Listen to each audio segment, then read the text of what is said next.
nada deixou que não esteja sujeito, mas agora ainda vemos que todas as coisas lhe estejam sujeitas. Vemos, porém, coroado de glória e de honra aquele Jesus que foi feito um pouco menor do que os anjos por causa da paixão da morte, para que pela graça de Deus provasse a morte por todos. Porque convinha que aquele para quem são todas as coisas, mediante que tudo existe, trazendo muitos filhos à glória, consagre pelas aflições o príncipe da salvação deles.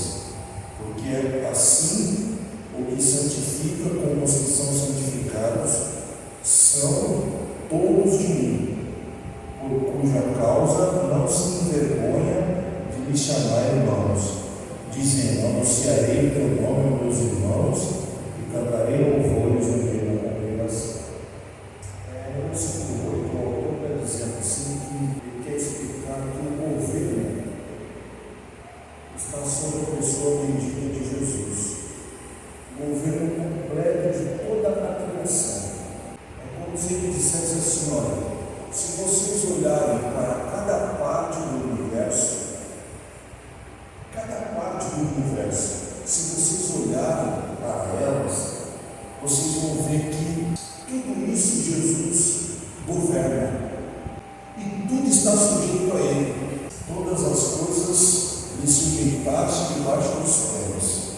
Ora, visto que sujeitou todas as coisas, nada deixou que não esteja sujeito, mas agora ainda não vemos que todas as coisas estejam sujeitas. Então a gente percebe isso.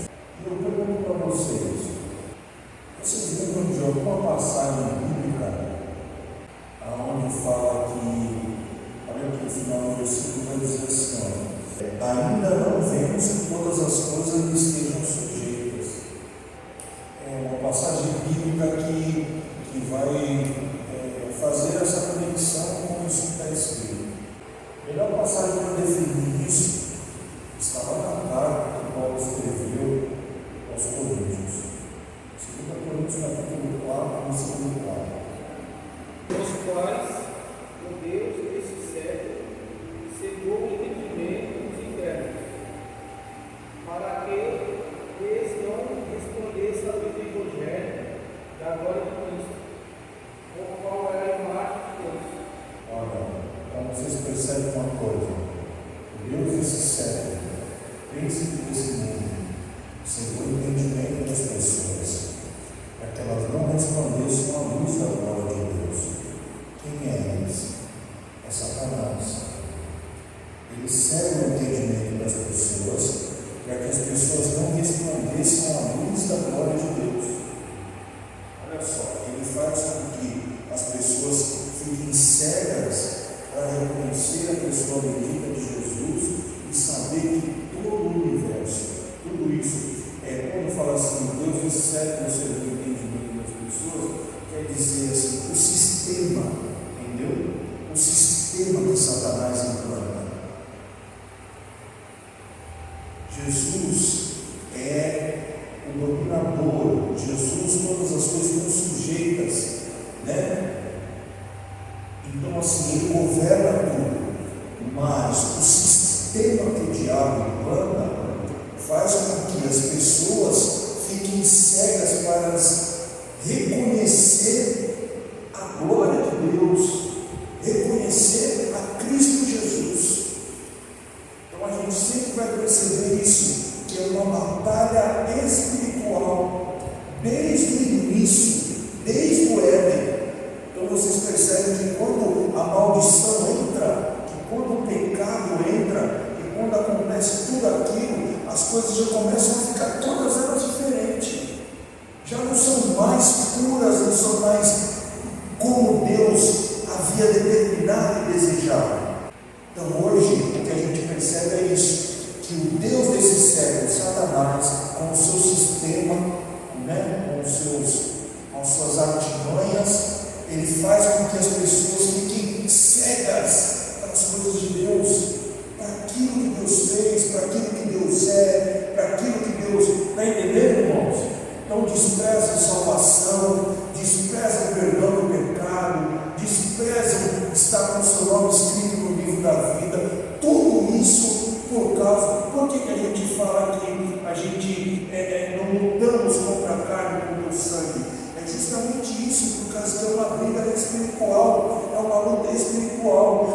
diabo cega o entendimento das pessoas, e é onde nós oramos, buscamos a Deus, para que o Espírito Santo de Deus possa convencer aquela pessoa e ela venha se arrepender dos seus pecados e receber Jesus como Salvador da sua vida.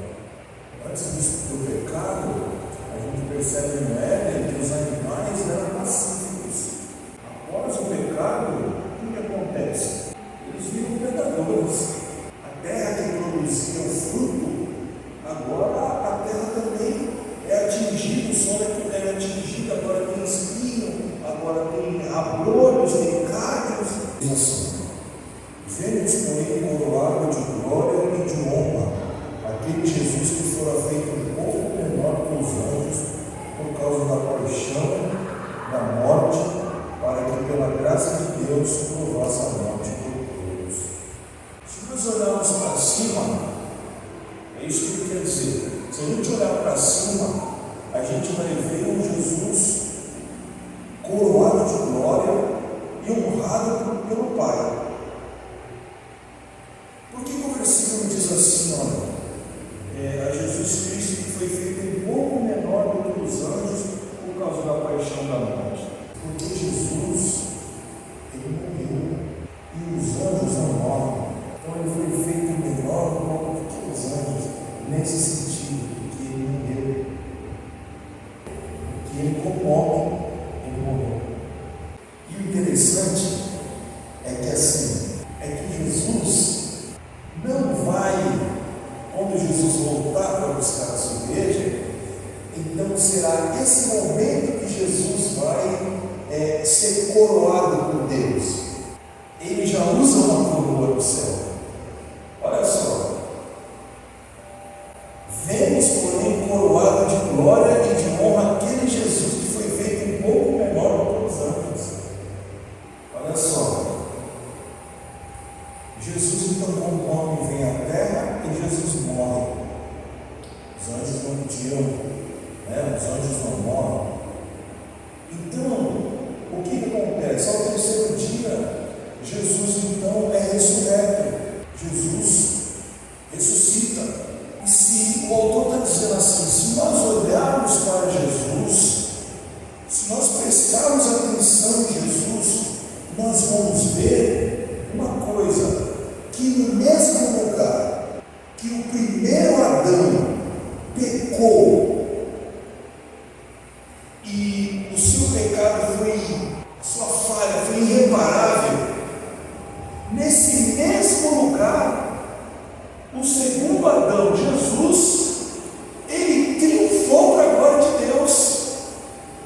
Olha só, então ele está dizendo assim, se nós olharmos para ele, se nós fixarmos os nossos olhos em Jesus, nós vamos poder lidar com todas as aflições e perseguições que a gente passar durante a nossa vida. Porque assim como o primeiro Adão pecou e falhou no mesmo lugar, o segundo Adão, Jesus, no mesmo lugar, triunfou e foi glorificado para a glória de Deus, dizendo assim, é possível,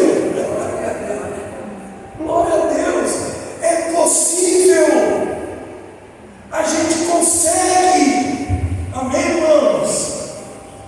Então você tem que dizer assim para você mesmo, eu preciso estar focado em Jesus, porque se eu estiver focado em Jesus, eu vou receber o poder de Deus tão grande na minha vida, que esse poder vai me fazer passar por todas as lutas, por todas as aflições e por todos os sofrimentos que eu vou ter que lidar durante o dia a dia da minha caminhada. Eu vou vencer todos eles. É isso que o autor estava dizendo para eles, entendeu, irmãos? Olhem para Jesus. Olhando para Jesus, autor e consumador da fé, o qual pelo gozo que lhe estava preposto, suportou a cruz, desprezando a afronta, e assentou-se à destra do trono de Deus. Aleluia. Viu aí? A palavra não se contradiz, viu? E está dizendo lá no capítulo 2, está também confirmando lá no 12. Está vendo? Olhando para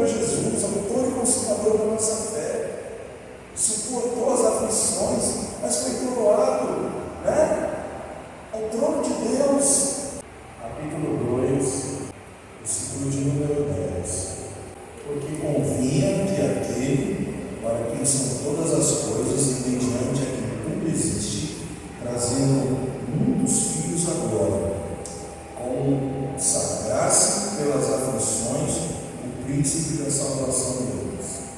Presta atenção aqui, irmãos. É aquilo que eu falei para vocês ontem. Quando Jesus reinar no milênio, ele não estará sozinho. É isso que o autor estava dizendo para os irmãos hebreus, para eles não desanimarem, porque no milênio Jesus não iria reinar sozinho. Percebe aqui, ó, olha a palavra aqui, ó, trazendo muitos filhos à glória. Olha só, trazendo tanto aqueles irmãos hebreus como para nós hoje, no dia de hoje.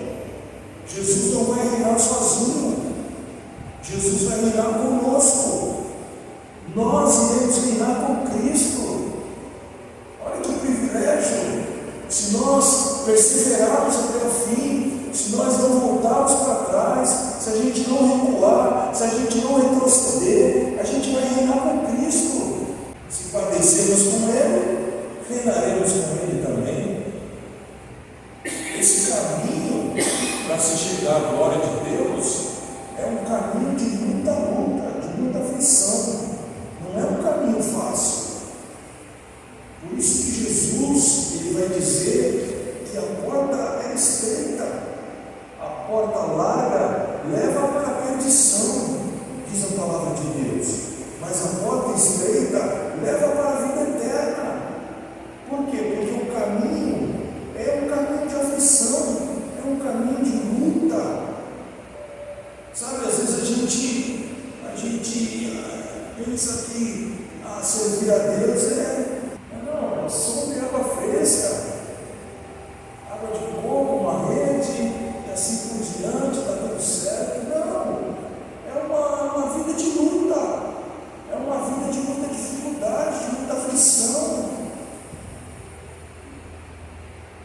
Ninguém menor do que Cristo para dizer isso para nós, porque Ele veio primeiro, Ele sofreu, Ele padeceu, para agora ser o exemplo para nós e trazer para nós essa lição, e dizer para nós: no mundo tereis aflições, tende bom ânimo, porque se eu venci, vocês também vão vencer.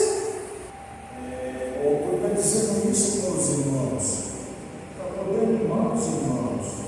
Imagine eu e você salvo para a glória de Deus, e no milênio reinaremos com Cristo. Que honra, irmãos, que privilégio isso para nós. O apóstolo Paulo escrevendo aos Coríntios diz assim, que se nós pensarmos em Cristo apenas nessa vida, nós somos os homens mais miseráveis que existem. Entendeu? Se nós acharmos que Jesus Cristo é o suficiente para nós apenas nessa vida, acabou, nós somos os homens mais miseráveis. Não, eu tenho uma vida melhor ainda quando eu estiver com Ele. Amém? Não vai ter mais choro, não vai ter mais dor, não vai ter mais nada disso. A vida vai ser muito melhor. Versículo 11. Porque assim o que santifica com os que são santificados são todos de um, por cuja causa não se envergonha de me chamar irmãos. Todos vocês sabem o que significa santificar, né, irmão? Quando Deus santifica alguém, o que Ele fez? Pessoas santificadas são pessoas separadas. O autor está dizendo assim, ó, aquele que santificou, como também o que é santificado, todos eles são de um. Viu? Todos eles são de Deus. Jesus que nos santificou e nós que somos santificados, separados dos incrédulos, separados das pessoas do mundo. Por quê? Porque Cristo que fez essa obra, Ele nos santificou. santificou, Ele nos separou. E todos nós somos de um, somos de Deus. Amém? Tanto Cristo como nós. Olha aqui o versículo que me diz. Qual foi a finalidade? Qual foi o propósito dessa separação, dessa santificação? Porque assim, o que santifica, como os que são santificados, são todos de um. Por cuja causa não se envergonha de me chamar.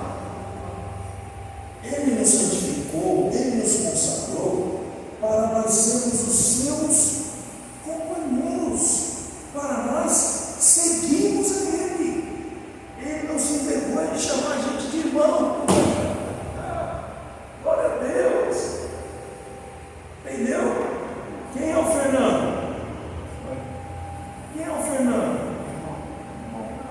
Se alguém perguntar para vamos conjecturar, está tendo um diálogo, um podcast lá no céu. Está tendo um podcast lá no céu. E aí estão fazendo uma entrevista com Jesus. E estão perguntando assim, mas tem um cara lá no Glória chamado Luiz Fernando de Paula. Quem é ele, Jesus?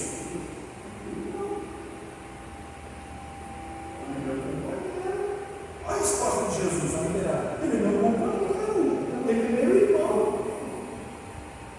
O que ele está fazendo? Ele está ocioso? Ou ele está... Não, ele está operando, ele está me seguindo, ele está fazendo a minha obra. Quem é aquela mulher que mora na Vila Sônia, baixinha, loira? É a missionária minha irmã. Quem é aquela que mora lá na última lâmpada de Israel? É minha irmã Jussara. É isso que for. Entendeu? Propósito: santifica a gente, consagra a gente, para a gente sermos os seus companheiros e segui-lo a Ele. Isaías diz que Ele tem nossos nomes gravados na palma das suas mãos. Quando Ele olha, Ele vê o nosso pequenino. Aleluia. Ele vê o nosso nome. Quando Ele olha para a palma das suas mãos, nosso nome está escrito lá. Que legal, né, irmãos?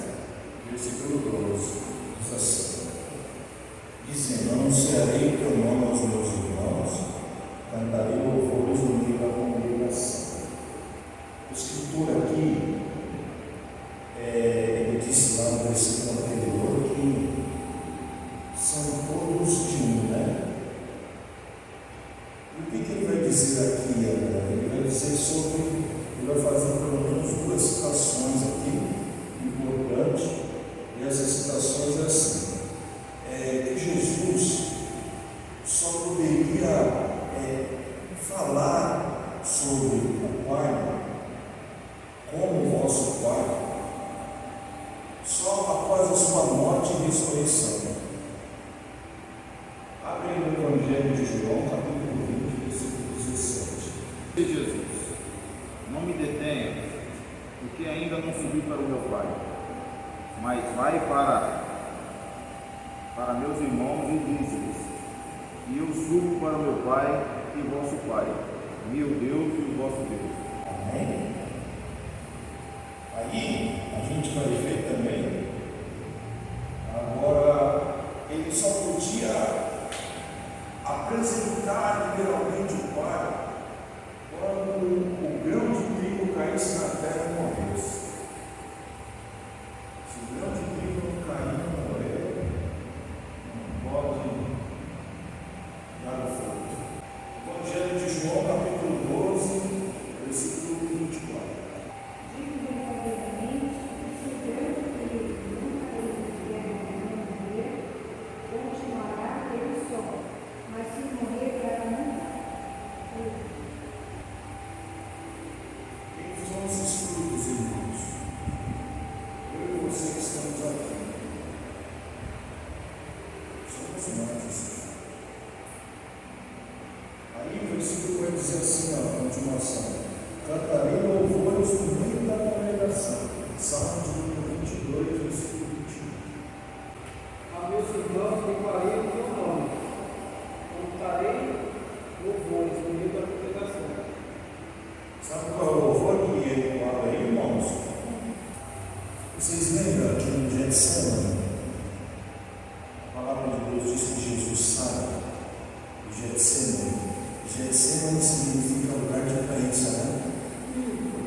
Getsemane significa isso.